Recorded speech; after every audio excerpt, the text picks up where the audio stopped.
bio samo zadnje veče, inače ideja je super, generalno to je nešto što bi trebalo u ovom gradu, zato što ne postoji ništa slično, ta priča oko bioskopa je mrtva već neko vreme u Nišu. Ovo je super kreativna ideja, ovo je jedini bioskop koji radi u Nišu. Ulazi svake večeri i bio besplatan. Organizaciju da pohvalim u svakom slučaju što se neko trudi da to pokrene u Nišu. Filmovi generalno su dobri.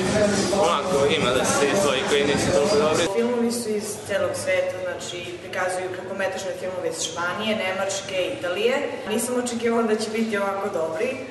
Pa, evo, došli smo ovde sa društvom, ne možemo da nađemo mesto zato što je sve puno. Ja nisam došao da gledam kako oni skidaju jakne i slušam njihove razgovore telefonom, ali dobro, valjda će to da se popravi. Pa, Cinema Cafe je nešto novo kod nas i sudeći po pozitivnim reakcijama, čini mi se da je to nešto što davno trebalo da se desi ovde. Meni se više najviše dopala veća španskih filmova.